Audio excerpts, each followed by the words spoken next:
Good morning. Good morning.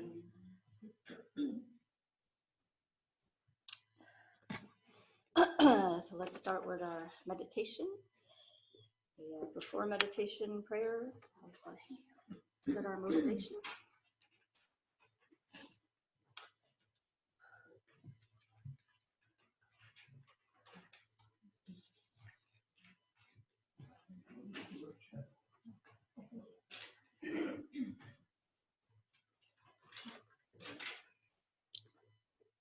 How wonderful it would be if all living beings were to abide in equanimity, free from attachment and hatred. May they abide in that way. I shall cause them to abide in that way. Please bless me to be able to do so. How wonderful it would be if all living beings had happiness and its causes. May they have those. I shall cause them to have those. Please bless me to be able to do so. How wonderful it would be if all living beings were free from suffering and its causes. May they be free. I shall cause them to be free. Please bless me to be able to do so. How wonderful it would be if all living beings were never parted from fortune and the supreme bliss of liberation. I shall cause them never to be parted. Please bless me to be able to do so.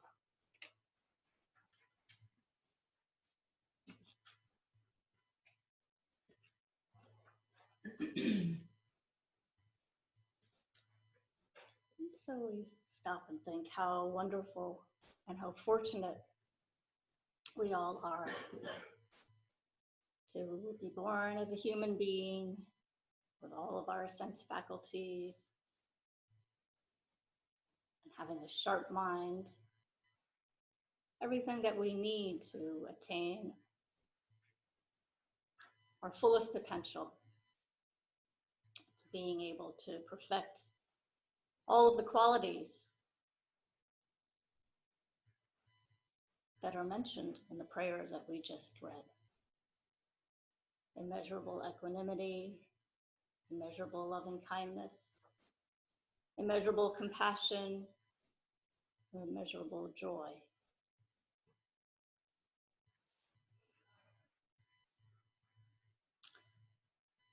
And thanks to the guidance of teachers such as Gyaltsen Rinpoche, Geshe Losang, Darge,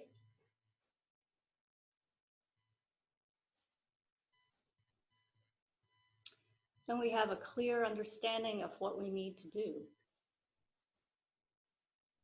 of how we need to be to find freedom from suffering, being able to get off of the roller coaster of our emotions and to find the peace that lies within us.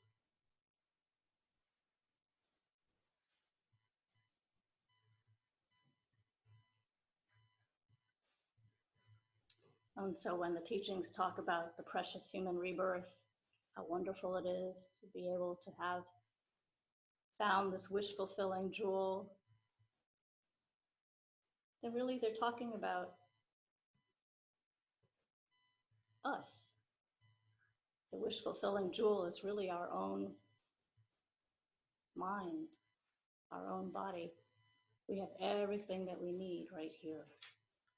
So looking for that type of happiness outside, which is our usual tendency, is actually steering us off course. There's no need to look outside for happiness, because the happiness is already within.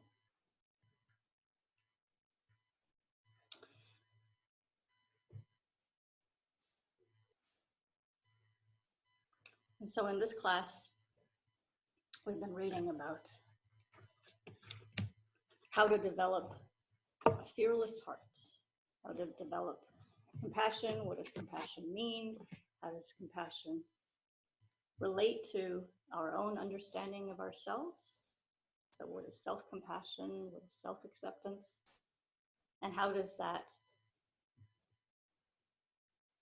relate to our relationships with others? So compassion for others. And so particularly in our class today, I think we'll be talking about that connection. In the previous class, not last week, but the week before that, we spent some time talking about self-acceptance, self-compassion. And then last week, we talked about some meditation techniques that we can use as a resource to be able to bring greater awareness to how we think, watching our mind. And then today we'll be taking a look at the next chapter, which is called chapter 6. We're going to finish up 2 of the meditations from last week that we didn't have time to do. And then we'll move on and discuss chapter 6, which is getting unstuck, escaping the prison of excessive self-involvement, which is really the chapter where he starts to talk about opening our hearts to others. So we'll do a meditation on loving kindness, and we'll have a class discussion. And then we have 2 more classes in this series. So in the next class, we'll talk about May I Be Happy, Caring for Ourselves. So that's chapter 7, which follows very well with, actually with chapter 3, that chapter on self-acceptance. And then I think we'll have, that last class, we'll have time to finish this section of the book that talks about self-acceptance, self-compassion, which is chapter 8, which is just like me, expanding our circle of concern. So again, being able to relate what we've learned about ourselves to others. So all of this is tied together and kind of comes, like in a circle. So I've got 1 stink bug, I've got 1 ladybug. I just gotta keep an eye on the little resident. So, like ladybugs, if they fall on their backs, you kind of have to flop them over. Do you notice that? But the stink bugs, they can flip themselves. Everybody has their own little needs.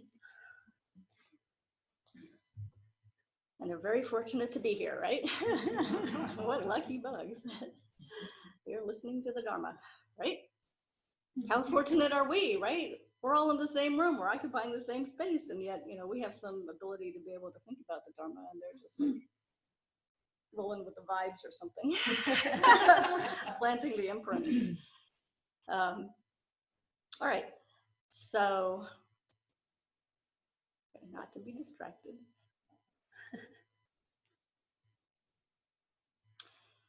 So I thought what we would do is to go back, usually in this class, for those of you who are new, we start off with a little bit of meditation. So what we'll do is we'll go back over the meditations that we did in the last class, and then I think we can just segue into picking up those last two meditations that I just mentioned.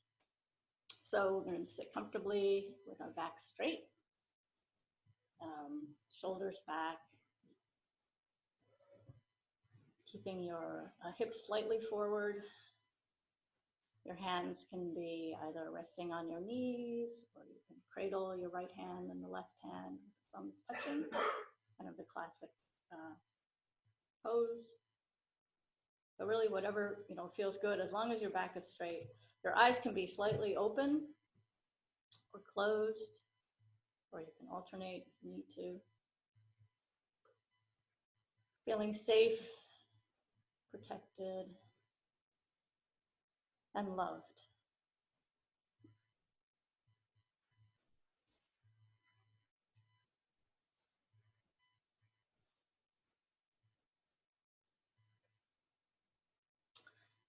So we're going to start with deep diaphragmatic breathing. So let's take a few deep breaths, just like if you were at the doctor's office and they ask you to inhale very deeply and exhale. So this helps us bring our concentration to life very quickly. So inhale audibly and exhale audibly.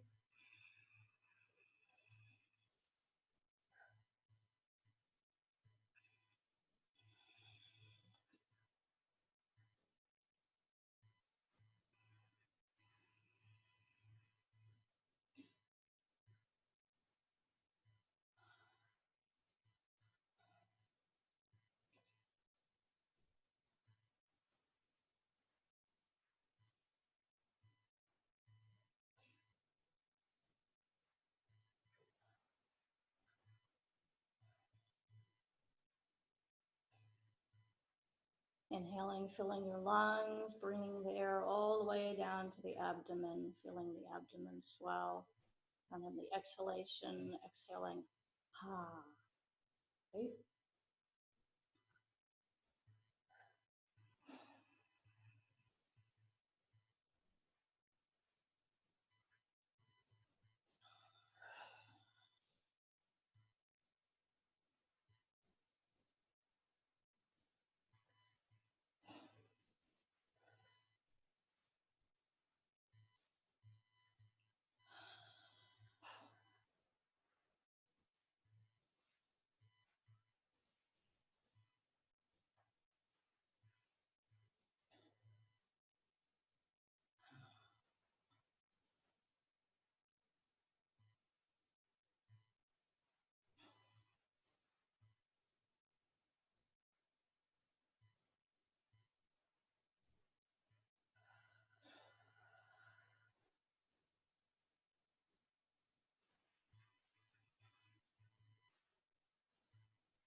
On the exhalation, letting go of any tension, any knots.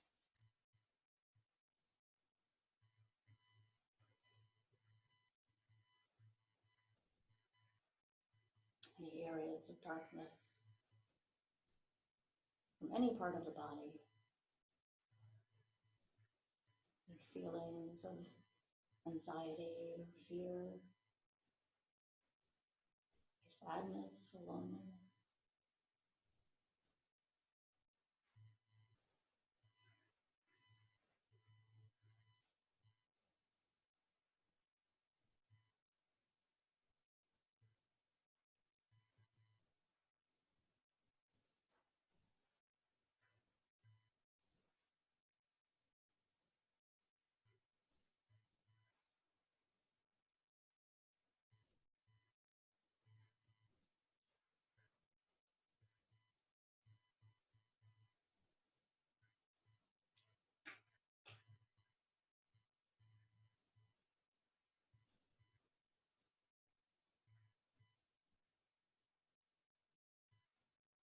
And allow your breath to resume its natural rhythm.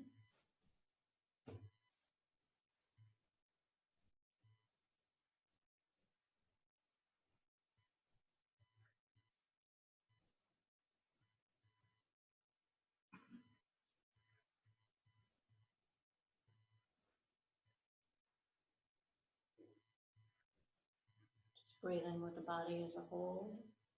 You don't have to pay any particular attention to a certain place.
You find that your attention wanders off,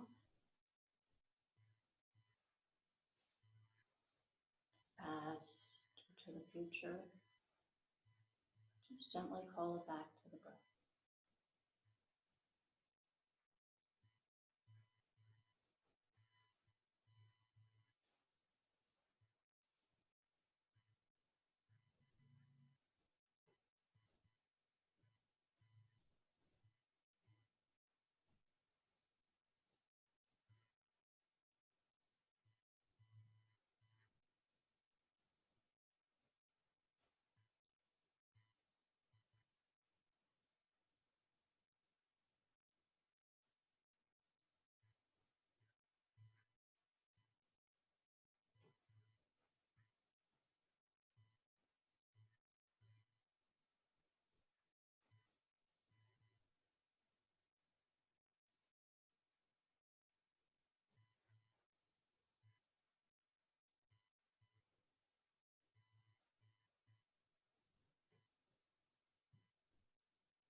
Find that there's a lot of chatter still, a lot of voices, background noise pulling you here and there. You can try bringing your attention to the inhalation and exhalation. at the navel, lowering the energy, placing the attention down at the abdomen.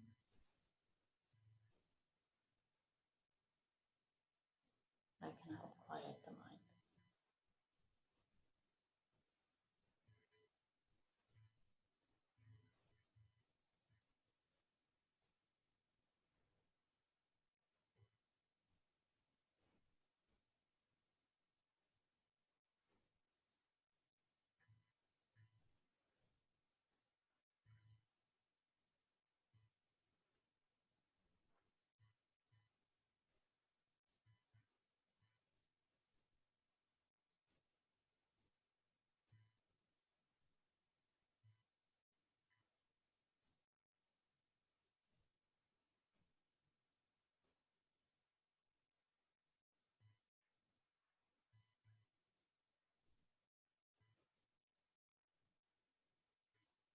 And relax your attention on the breath.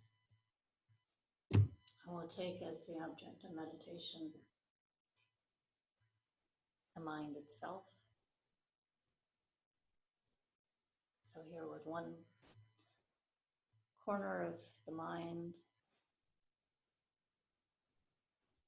using our mental vigilance, we can watch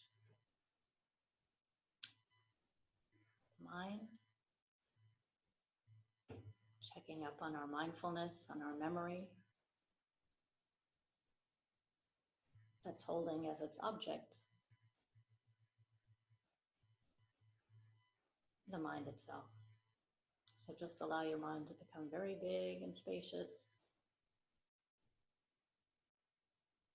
like the ocean.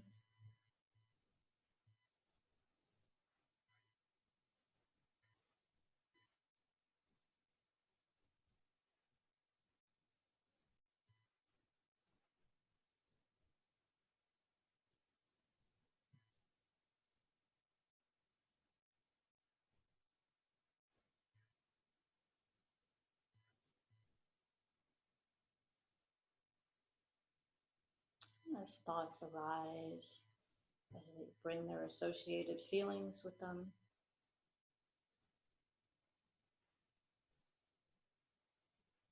and just welcome them.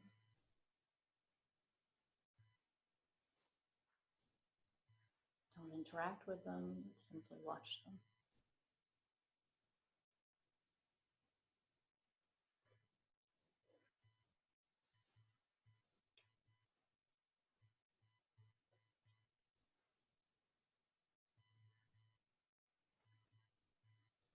We're not struggling against these thoughts and emotions in any way. We're not trying to dam them up or shut them out.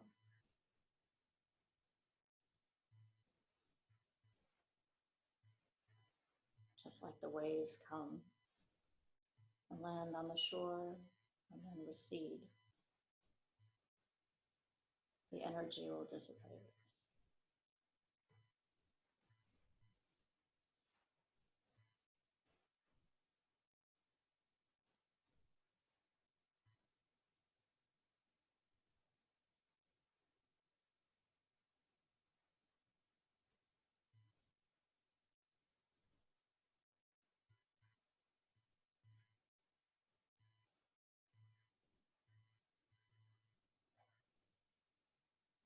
In fact, the more we resist, the more we label and identify thoughts and emotions, the more they become real, the stronger they'll become, the more insistent they'll become. Better to just relax, let them go.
And I invite you to bring your attention back to the space around you.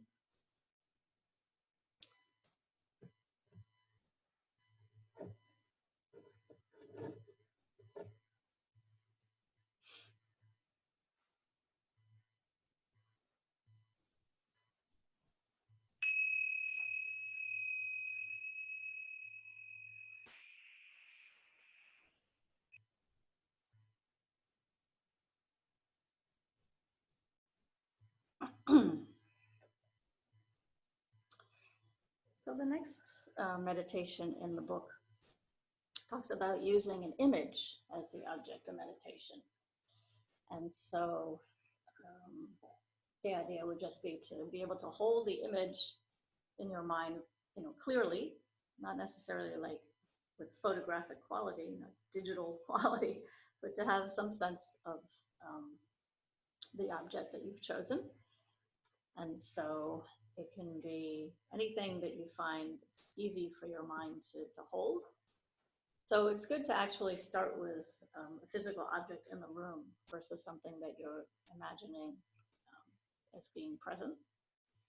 So you can look and find something that you can see easily. So maybe it's the chair in front of you, or ideally it would be a holy object, like choose image of the Buddha, statue of the Buddha. And we'll just, you can start by actually looking at the image and doing a meditation that way for a little bit, for a few minutes. And then close your eyes or look down and then hold the image just with your mind's eye. Okay? So let's try that. Try that for just a few minutes.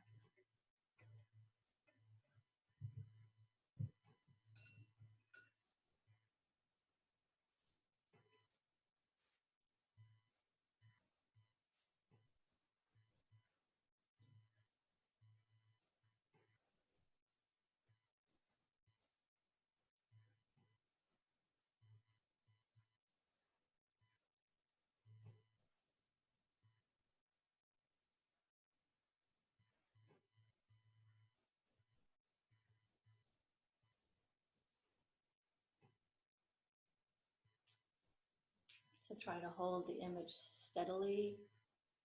Don't spin it around and turn it upside down. Don't change the color or the size. Just hold the image.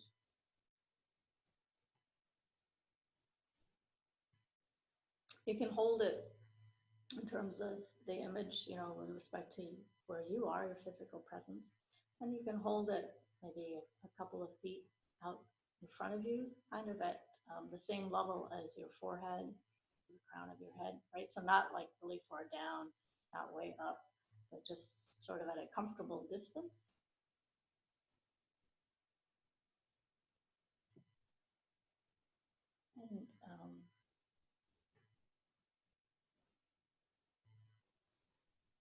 And if you choose, let's say, the statue of the Buddha, right?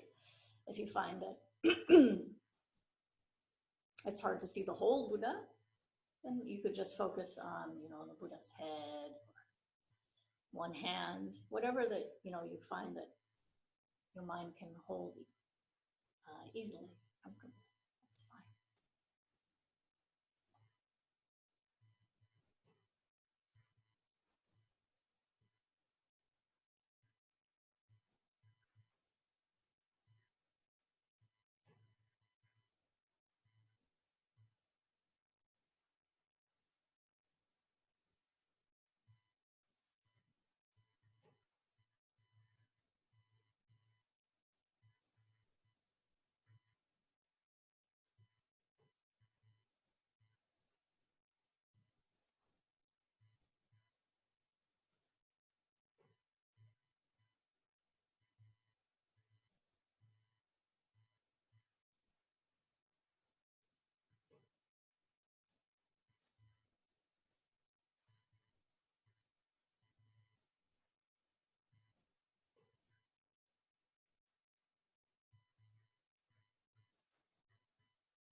Okay.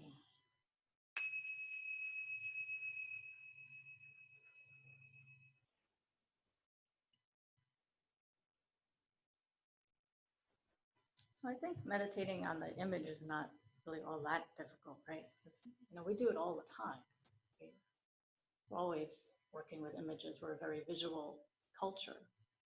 So whether we're consciously aware of it or not, a lot of times, when we're talking to other people, or we're just walking around in our heads, right? We have some image of something. When you think of, somebody close to you, like your mother or your father or a friend, a relative, right? An image of them pops into mind. Or when you think of going to the mall or something, right? An image of the mall, the store that you want to go to, the thing that you want to buy, right? You can hold that image in your mind very clearly without any effort. So working with images and meditation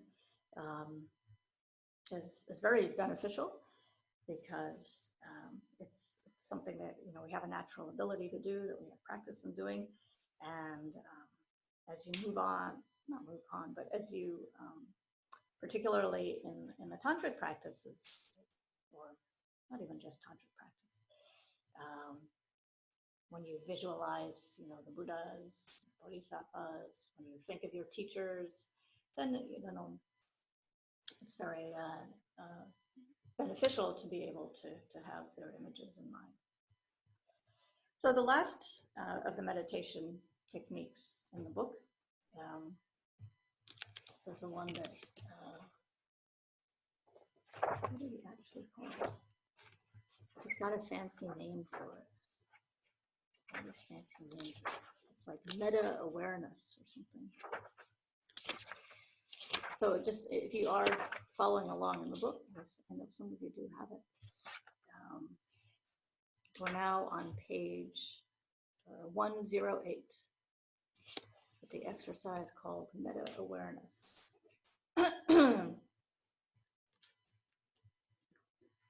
So here I was comparing this one to the previous meditation that we did, where we were just doing the spacious mind meditation. And in that case, with the spacious mind one, the object of meditation was the mind itself, right? We were trying with one corner of the mind, looking at the quality of the mind. Thinking of the mind as being vast, expansive, boundless, right? And then watching the thoughts and feelings drift by. I was saying that they're like the waves on the ocean, right? So the object of meditation was the mind itself. Here with the meta-awareness meditation, there's no particular object, right? So we're just sitting in the present moment, being open to whatever experience arises. So that's it. It's not like, it's just simple awareness. So a little bit different, kind of like a subtle difference there. And I think I had a nice quote here. Let me see. So done already.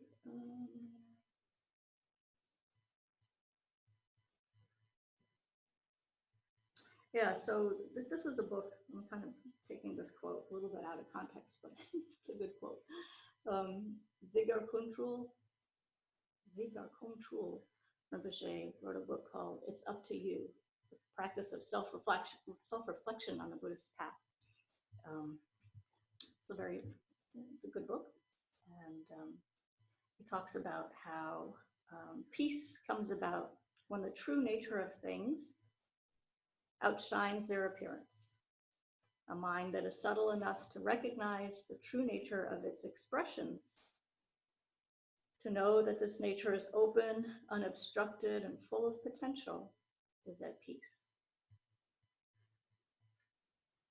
For this kind of realization, we all need to practice ongoing self-reflection. So self-reflection is essentially the same thing as meditation. So I thought that was a good introduction to this idea of meta awareness, allowing things to just unfold in a very natural, spontaneous way. So let's try this. So go back to our meditation posture. Staying open, an open mind, open heart, relaxed, open posture. A mind of curiosity,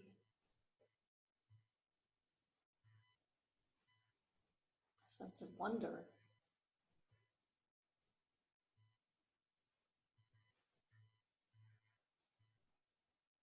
Maybe even surprise.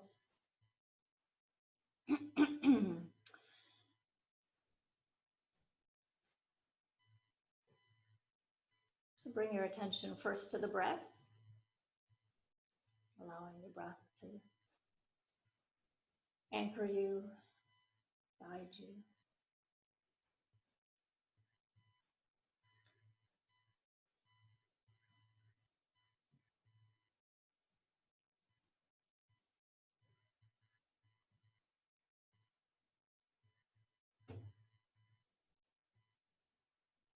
Slowing down the coarse physical processes.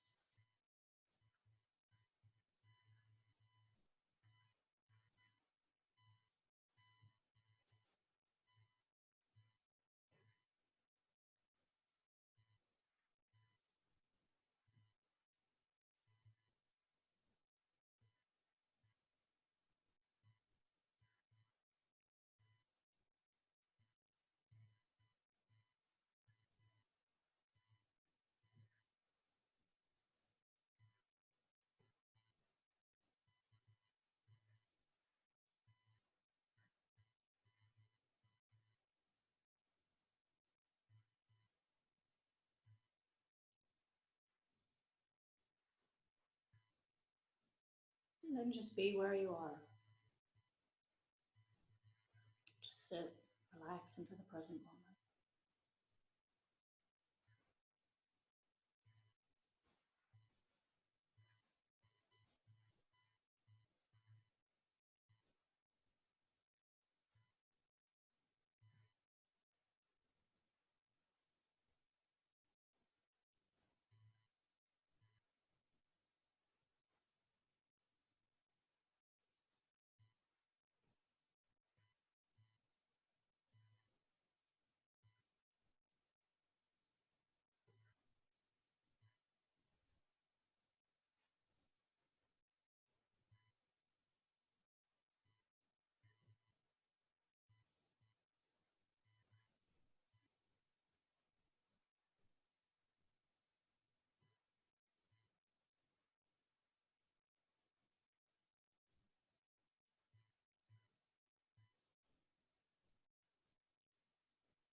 bring your attention back to the room. When you're ready, open your eyes.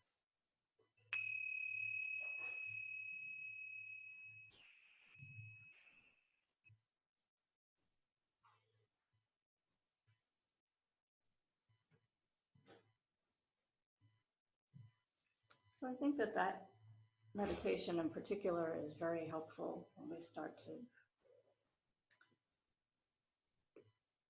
look for the self, right? You start to wonder, oh, there are all these thoughts running around, but it almost feels like, there's thoughts without a thinker.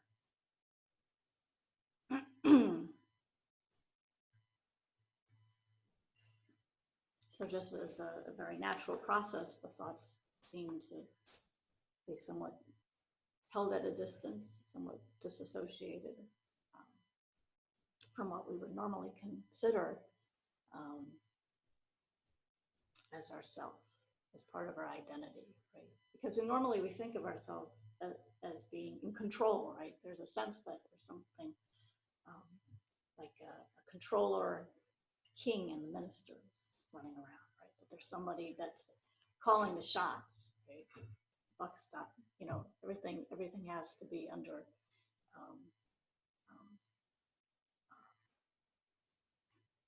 I guess control is the only word I can think of. So when you do this type of awareness meditation more and more, then you can see that, oftentimes this thought process really just seems to occur, on its own, without any direct conscious effort on our own part. So very, very interesting. So let's turn now to chapter 6. And here,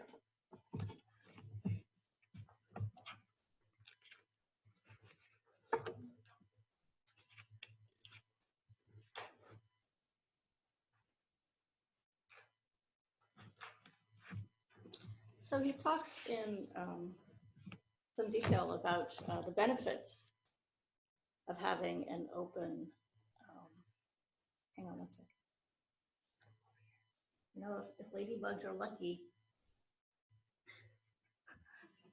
I'm extremely lucky. We're all extremely lucky. Let's see. What are the benefits of having a quiet, focused mind? Talks about that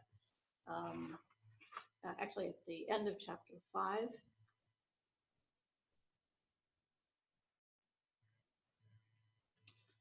So for those of you who have the book, or those of you based on your own experience from what we've been talking about in the class, what do you think of as being some of the benefits for having this quiet, focused mind that we just were cultivating? The answer is on page 111. Take a shot at it without reading it. I would from reading the book and also from practicing, it seems like the more you're aware of, don't mind my cold, by the way, the more you're aware,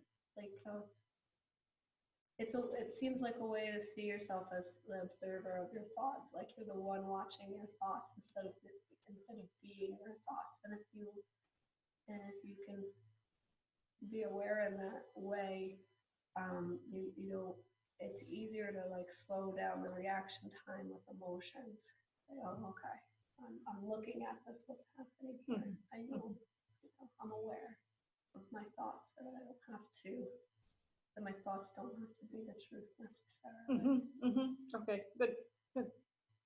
Anything else? That's very good. It says. Yeah. All right.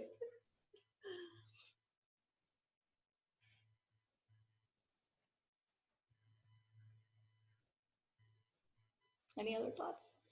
The one thing I've kind of found fortunately is, if I have to enter into a situation, whether it's personal or maybe work or something, and try to think about it from a really good perspective, view, which is kind of like I think what we were saying, and not let the emotions that may ensue drive my actions. Mhm. And if, you know, it's almost like I had a meeting or something or which to me, I immediately go to conflict. But if I can look at it almost like a third person on how I would like to see, well, watch it from a different place, but I'm in this movie, and how do I think about, what would I think about the actions? So if I were to go in there with a real self-serving me approach to it, you know, play it forward, it allows me to say, well, geez, that's not really the best way to go about it. Okay. And it's, you know, kind of, well, you know, I'm with my kid, you know, if I have to talk to him about something that, if I try to go look at it really without any vested concern about the outcome of it, more about how will this play out, given if I do it this way or if I do it that way, then it kind of prepares me in a better way that I don't get emotional and reactive. So it's a very reasoned and considered approach. Yeah. But then if something just comes up and I haven't prepared for it, I go, boom. No time to practice. Right. Well, that's where the repeated practice comes into play. Right. Can I say that I found I think it was earlier in the book, the intention setting is to be really helpful for things that may arise. I mean, you can't predict everything, but like Stephen says, you know you're going to have a meeting and you may have conflict there. You have in the past and had that reactivity. You know, setting that morning intention and really, you know, calming your mind beforehand and so forth, and then setting that intention. And you go into it, and it's like you're set, like you're, you know, Got the armor on. Yeah, The armor of forbearance, joyful effort. I've been in meetings and I'm going through that chapter earlier, and you know, I set my there was a intention, and then there was what was the other one that we were comparing it to? Motivation.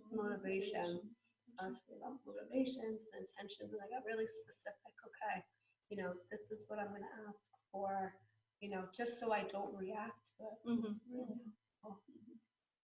I think it helps us figure out what we value too. Right. Like it's a question of prioritizing almost, figuring out what's really important and what's not so important, and seeing that perhaps from multiple perspectives. Yeah. So there's give and take.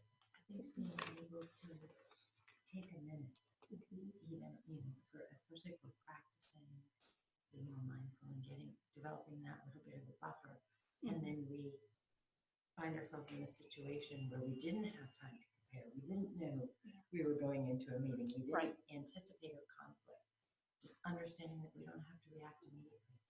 Like we can take that quick minute to just sort of almost meditate on it, but it can be almost instantaneous. Catch your breath. Yes, and step back to look at the whole situation and make a choice on how to respond. Yep. You never know when your arch enemy is going to come around the corner. Just kidding. Okay. So,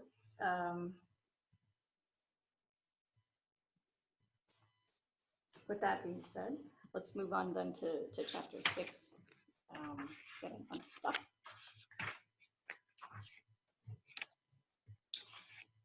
So in this chapter, Geshe Jimpa talks about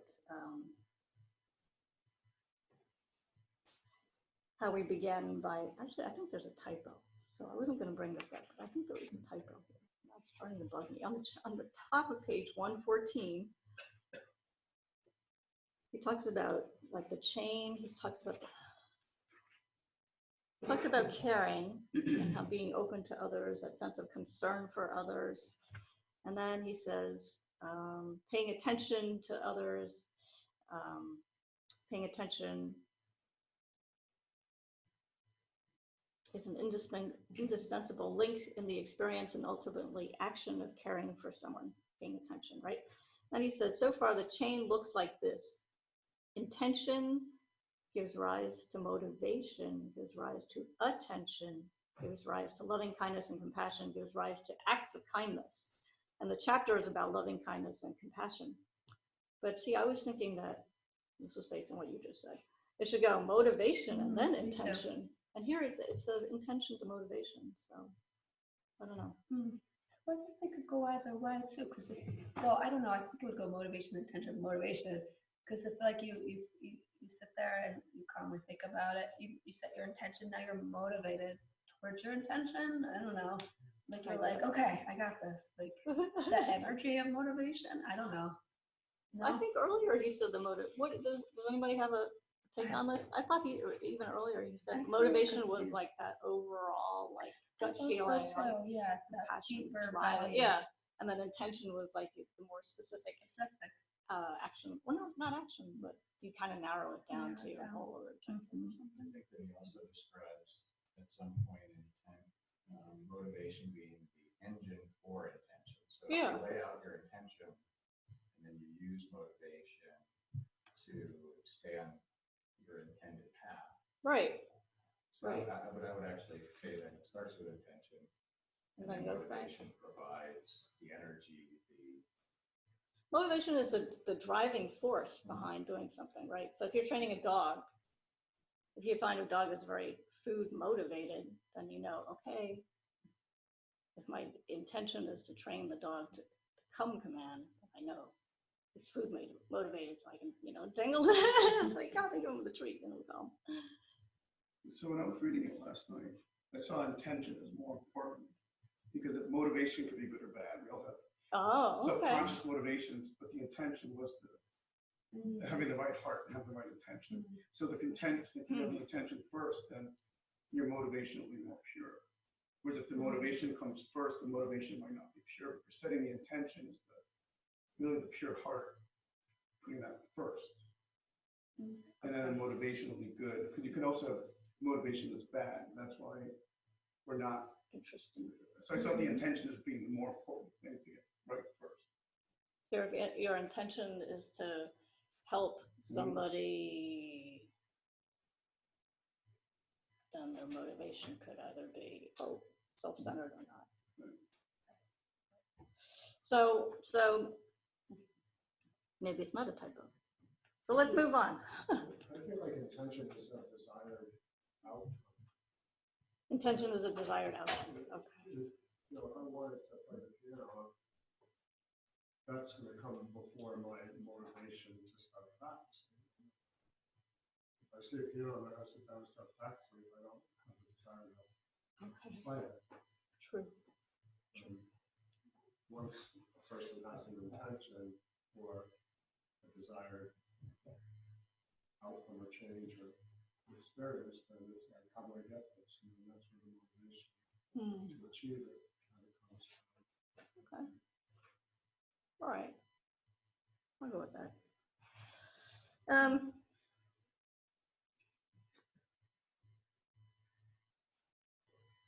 So he talks about how caring for somebody, for feeling that close connection, that sense of intimacy, developing the heart of loving kindness and compassion, opening our hearts to others is the opposite then of a shutting down. So in this, he talks about how having an open heart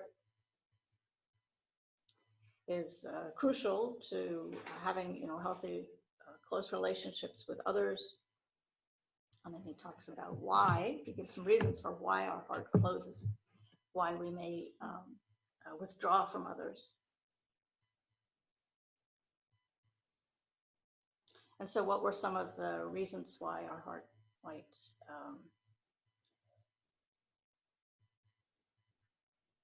why our heart might prevent us from having those close connections with others. Page 115 gives a whole bunch of reasons, right? So he talks about how we might feel that we've had a bad experience with somebody in the past, and so we don't want to, again, be hurt, right? So there's a sense of fear, right? A sense of fear that a painful experience might be repeated. We feel that we may have been let down or taken advantage of, and we don't want to go there again, so we put up our guard. We start getting defensive. We want to avoid the suffering that's associated with feeling hurt. And so given that we've had those experiences, those painful experiences in the past, then how do we work around those so that we can still have the courage to keep our hearts open to others, right? So despite being, having those past, often traumatic experiences of pain, how do we keep those, prevent those from opening our hearts to others? And so I started thinking about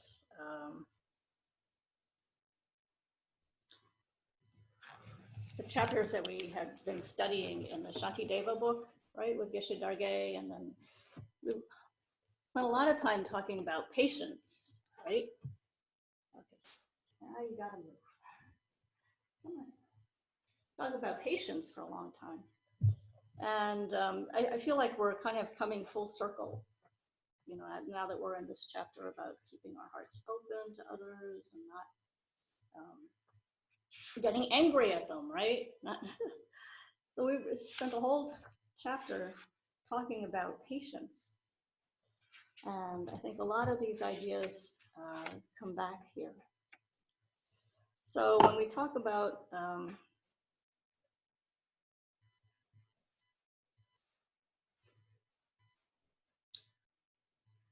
why we need to keep our hearts open to others, then one way of thinking about it is because we don't, we see that, again, going back to Shantideva, that the reason why others may have harmed us is due to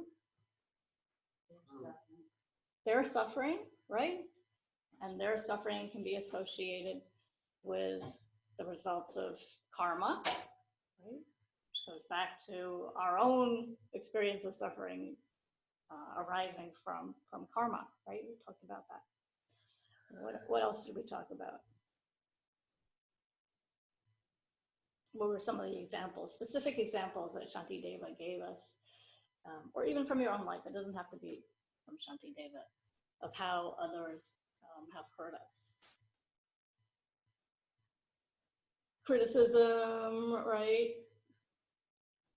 Physical or mental or verbal abuse. Right? That can include, you know, disrespect, harsh speech, all of those things. And so when we try to open our hearts to others, right?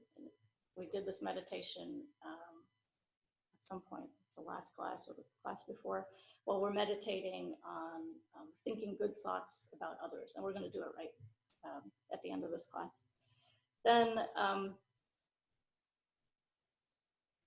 it's easy to, you know, and the meditation teachers always say, you know, you start with some situations that's easy, right? You meditate on loving kindness for somebody who you already love, or somebody who, you know, is close to you, right? You think, may you be happy, may you find peace, may you be safe, right? All those beautiful thoughts. And then they say, well, you know, if you want to push it a little bit, then try to extend that same loving kindness to somebody who's a stranger, right? And then if you're really, really going to make some progress, let's face it, right?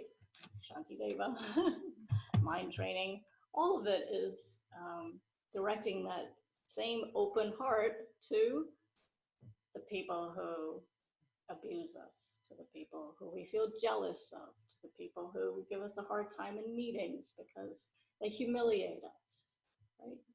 That's where the real transformation starts, right? So, I thought what we would do before we do the meditation is to talk a little bit about the relationship between self-acceptance or self-compassion and developing this open-hearted compassion for others. Right? Because I know we talked about it kind of around the edges, but given what we've talked about just now and our previous discussions, I thought this would be something that we could explore in a little greater detail. So to do that, we're going to break up into groups of 4 again. And the question is, what's the relationship between self-compassion and compassion? Okay?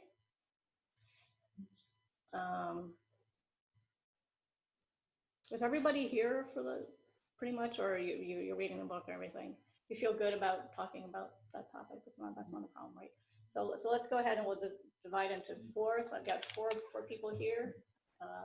Dan, Stephen, Christine, and your name I forgot. Bree, I always forget your name. Bree. We've got 4 people right here. Bruce. And we've got 1, 2, 3, 4, 5. A group of 5 over here with Echo, Skyla.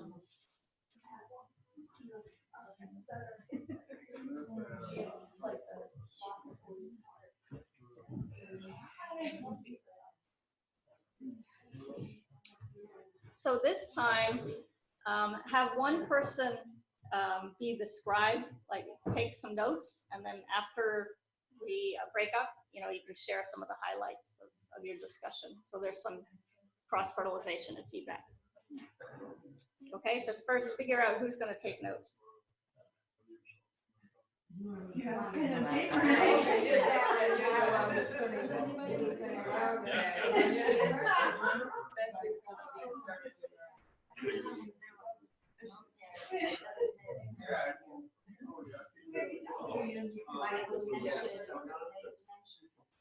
Don't worry, we'll summarize. Yeah, of course, if you're going to write, don't worry. Just write it up. Thank you. So you have 10 minutes. What's the relationship between self-compassion and compassion? So many times people have compassion. I have compassion for others and like with myself, a bit more judgmental and harsh, but I think it's genuine for others. It's easier to extend the help to other people, but when it comes to myself, I guess.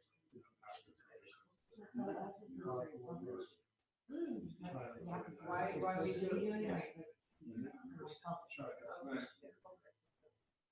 So it's easier to extend oneself without great obstacles. And why? Because of maybe selfish and maybe fear of being service. We're selfish, and that's why we have a lack of compassion. No, Oh, okay. and how are we related to it? It's funny, I was thinking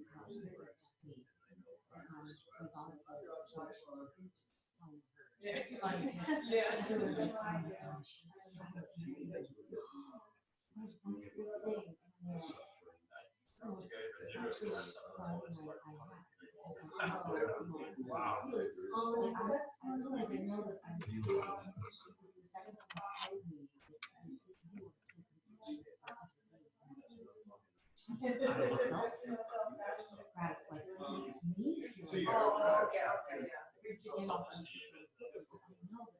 I'm not. It feels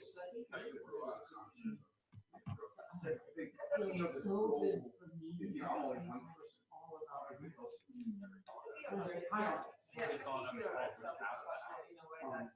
Judge it, I mean, good to negative, but then you positive.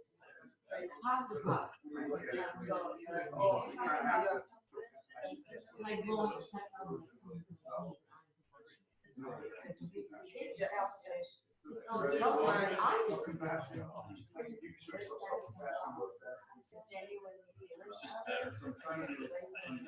I know, it's silly. I think it's just silly. I mean, I say it out loud and I'm like, somebody's judging. You just do it because then you don't have to, and then you have to. Oh, okay, so that's, yeah. So there's the connection, is like. But then there's those meditate on it. Right. Okay.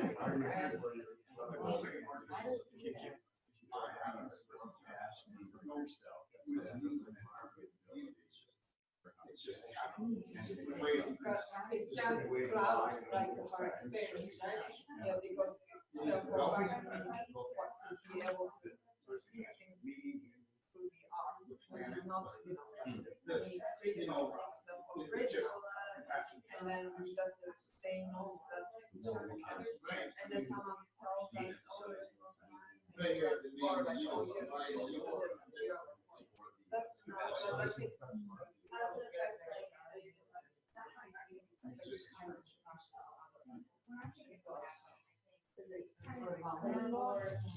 Oh, because of that meditation. And if you meditate, you're less vulnerable to react to things personally. Yes. Yes. But yes, but the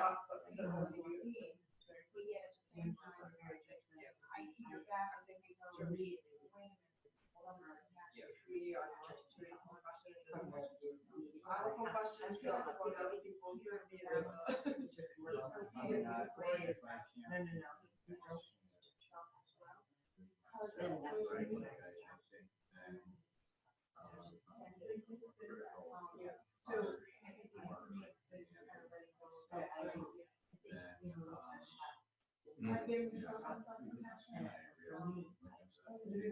other people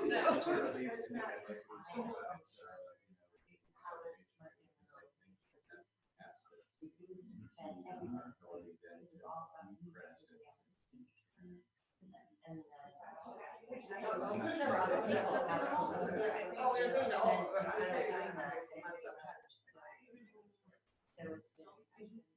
I find, so it takes to give myself passionate,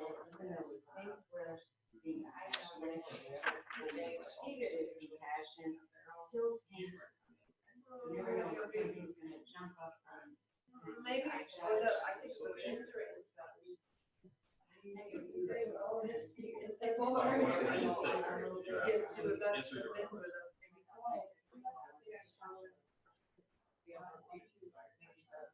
Right assessment.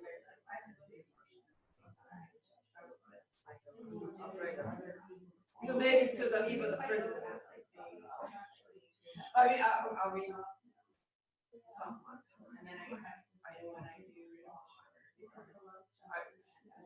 I mean, we do something.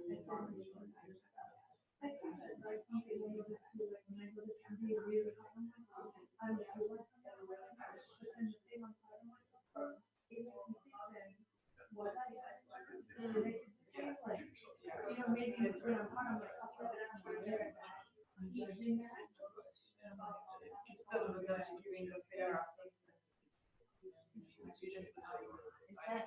Would that be consider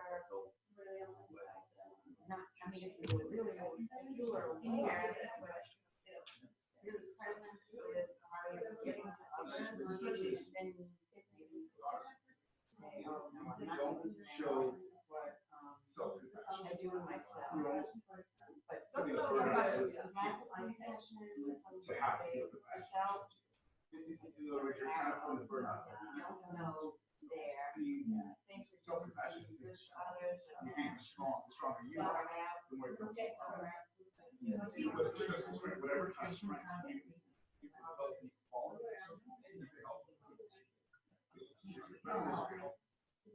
Yes,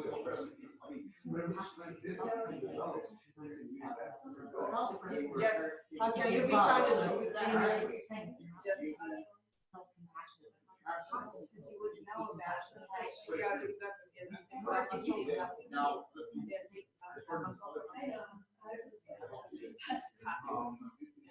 And otherwise, how do you know that?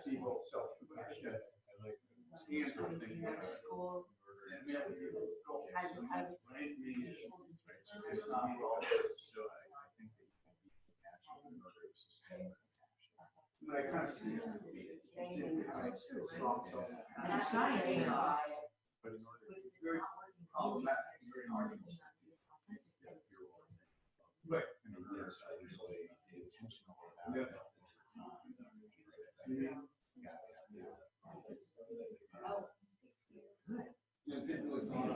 Feeling like I came out and like, whoa. Very good.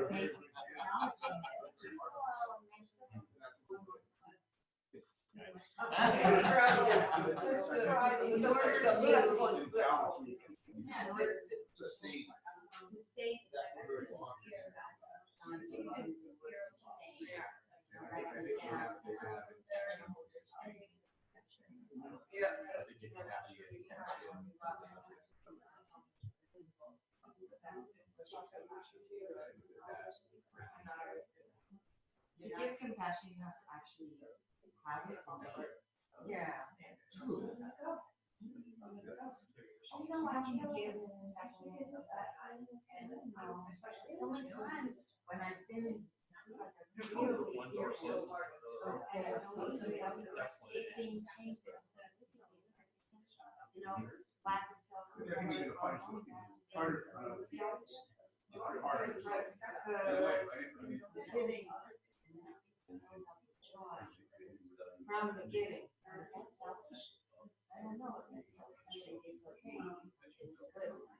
But the only downside is if I'm not giving and I'm not so compassionate, then I might feel sad. Why don't get the joy when you don't get it? And do you need, does it need to the partner? Burn over now.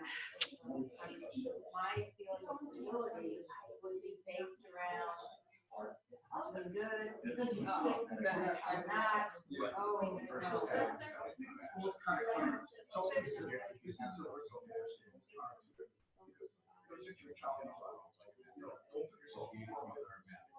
Or if you can see like the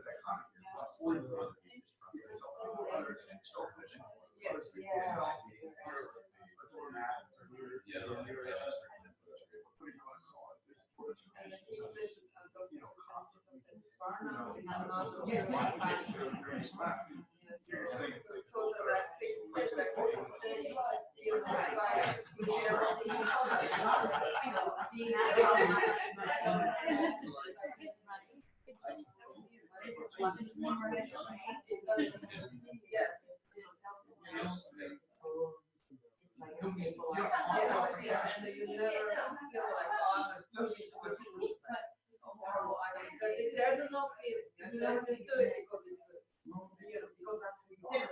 I'm also going to answer one of your questions about earlier. Yeah. Because I think as you just said, we need to hear. When you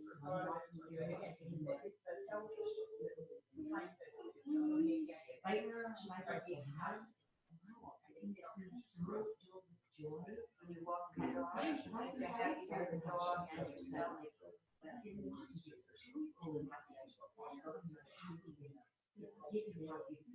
think that's what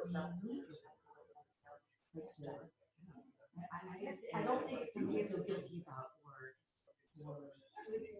I don't know, I think I'm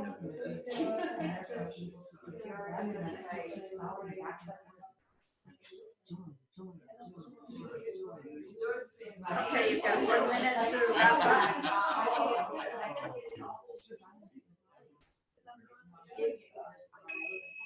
Genuine.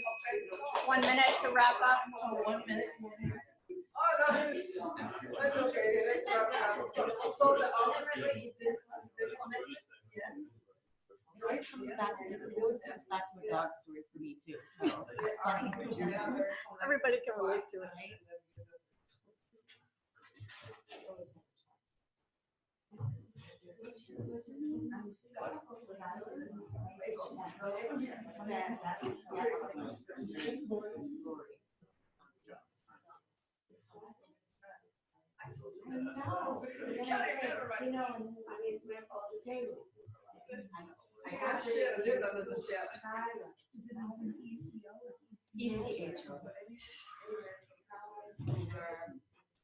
All right, seems like it was a pretty animated discussion.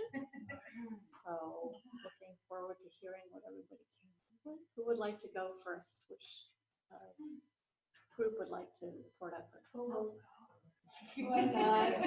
Okay, Bree, get it over with. We had a nice discussion. We have a really strong common thread in here. I mean, we it immediately came up, compassion and self-compassion of that it's compassion towards others.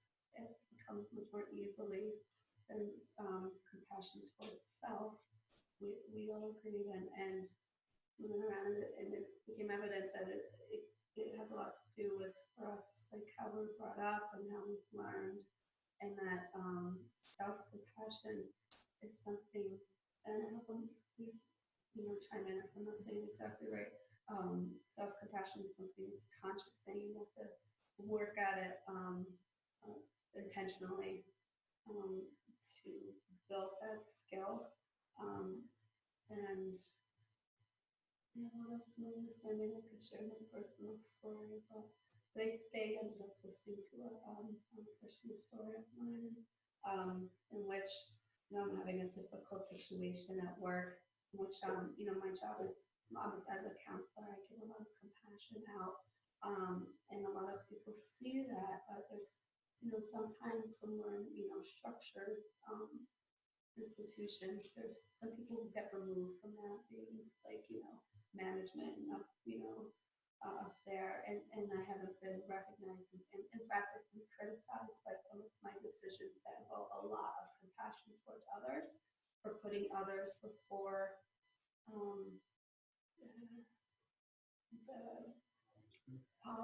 maybe not exactly policy, but towards decisions from the people who are removed. Mhm. So unintentionally, not meant to harm them, but totally intending to keep some child safe. And it's caused a lot of challenges for me that I will be not with this job in the future due to that, due to the compassion towards others. And when I receive that what it comes down to is that when I receive criticism from somebody, for people who don't have the training in my area of counseling and helping others, the self-compassion is still difficult for me, even though I know, and I've had some connections to similar experiences. I know my heart that was, and in my mind, The right decision. Though I still end up being the recipient of judgment and harsh judgment and criticism, and you were saying before, humiliation and things like that. It's a very difficult position to be in. It was very difficult. I'll tell you what, these practices have helped me so much, like going into those situations, setting intentions in the morning and self-distancing after difficult experiences. I'm very calm about it. I'm in the middle of it, and it's great because I know that things are constantly changing. This isn't permanent. Exactly. I'm moving forward, and other things that I'm thinking about that I'm so grateful for. So Wonderful. Wonderful. Thank you. so I mean, that's what Great. Thank you.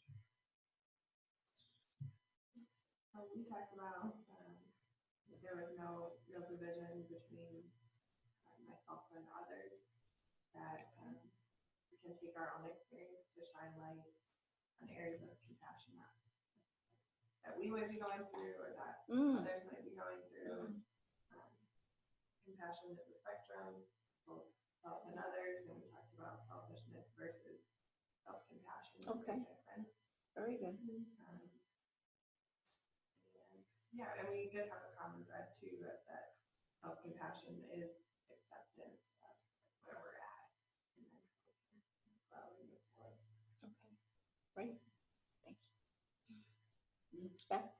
I'm not the best secretary. I have bad handwriting. So this is what lack of self-compassion. Oh, a person who has lack of self-compassion is when they give, they themselves feel selfish.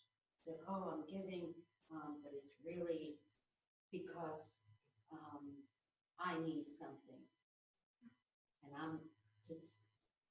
Does that Oh, you mean like they second guess their own motivation or something? If my motivation is keeps me giving, if it keeps me in balance, it's like I'm relying on an outside force. Okay, if they're happy because I gave something, Mhm. oh, I feel good. And then if I don't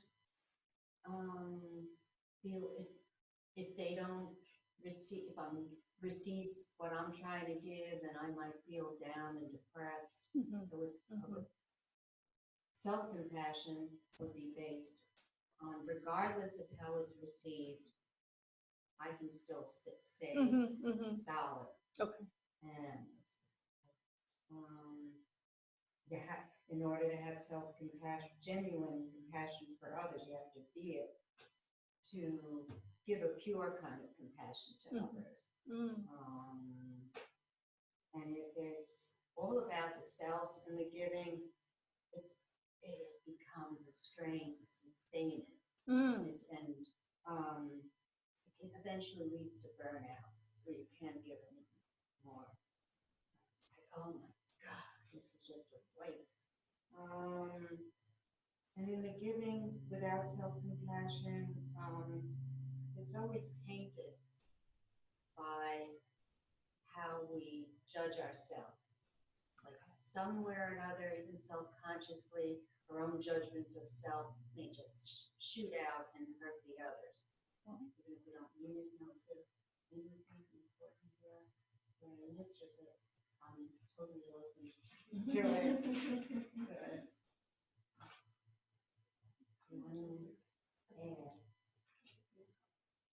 yeah. Okay. Yeah. Great, perfect. Thank you. Thank you. Secretarial skills. No, it was very good. Very good. Yeah, it's always hard to be the scribe. Self-compassion there. Have a little self-compassion. You did a great job. Now we're going to keep throwing that at each other. That's a good thing to argue about, right? Right. We're going to argue, talk about compassion.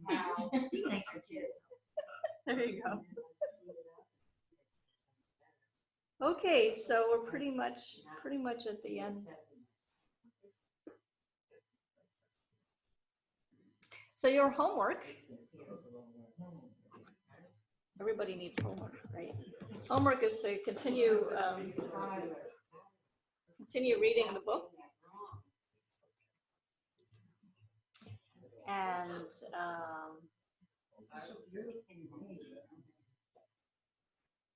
continue reading the book if you've got a copy of the book. And then as we move forward talking about self-acceptance and then expanding our circle of concern, then, if you have a copy of Shantideva, if you were studying the patience chapter, or even if you weren't, if you could go back and reread that chapter, I think you'll find it ties in very, very nicely with the chapters to come. And I would like to close with, since we ran out of time to do that meditation. Actually, it's really the same meditation that we did before. So your homework is to go back, do the meditation yourself. Here, let me just be a little more specific. It's when you, think of somebody who's close to you, or somebody, a stranger, or enemy, and you think to yourself, may you be free from suffering, may you be free from fear and anxiety, may you find safety and peace, right? Remember that one? We've done it several times, huh? You just are saying those things, but you're still feeling anger. You should go back and backtrack and just give it to the people that are. Yeah, slow. reread Shantideva, right? Reread the chapter on patience. And then also the find words that really feel comfortable for you, feel authentic for you. Don't just, read them find them in a book. Read them. Write it yourself. Write your own prayer. That's what I'm trying to say. Okay, in your own words, write something that really speaks to your heart.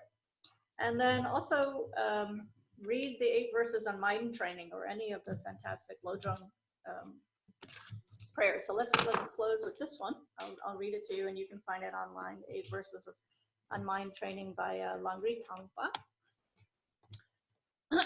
With the wish to achieve the highest aim, which surpasses even a wish-fulfilling gem, I will train myself to at all times cherish every sentient being as supreme. Whenever I interact with others, I will view myself as inferior to all, and I will train myself to hold others superior from the depths of my heart. During all my activities, I will probe my mind, and as soon as an affliction arises, since it endangers myself and others, I will train myself to confront it directly and avert it. When I encounter beings of unpleasant character and those oppressed by intense negative karma and suffering, as though finding a treasure of precious jewels, I will train myself to cherish them, for they are so rarely found.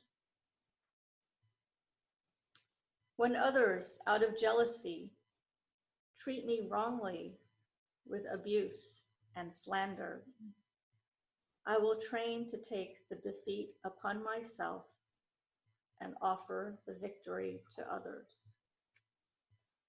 Even if one whom I have helped or in whom I have placed great hope bravely mistreats me in hurtful ways, I will train myself to view him as my sublime teacher.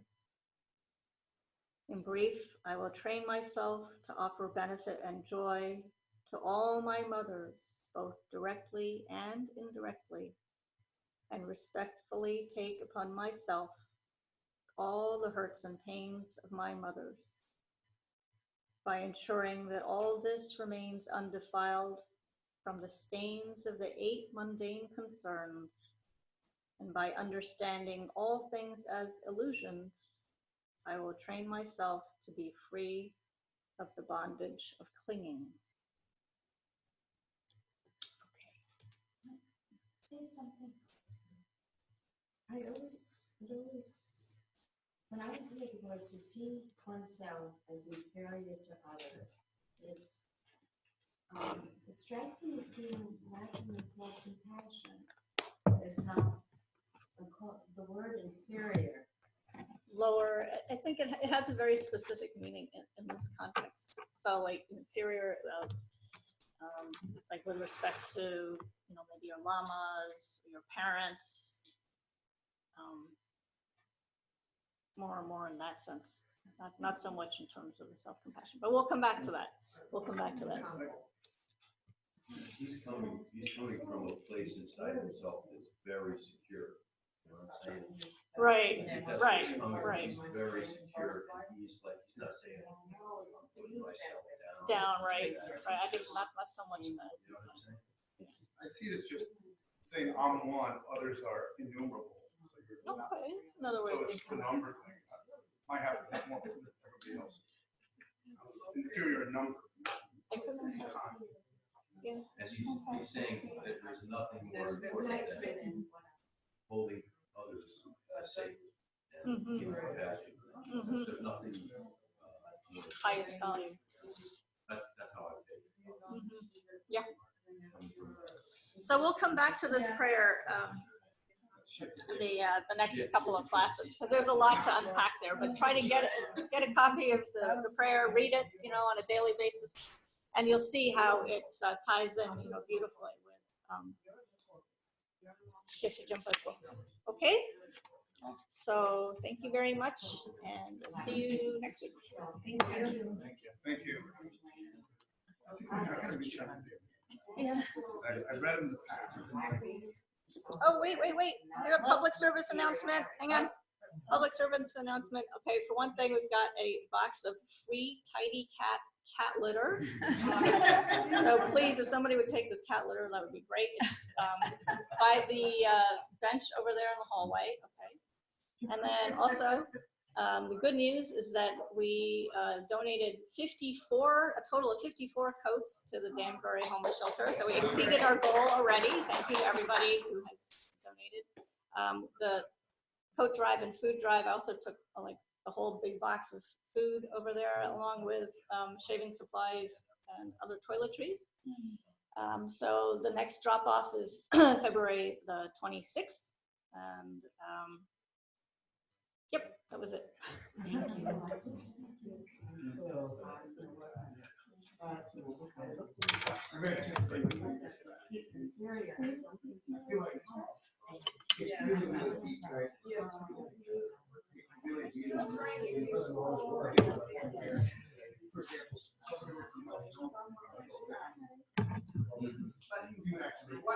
Feel sorry. We actually feel compassion for that person.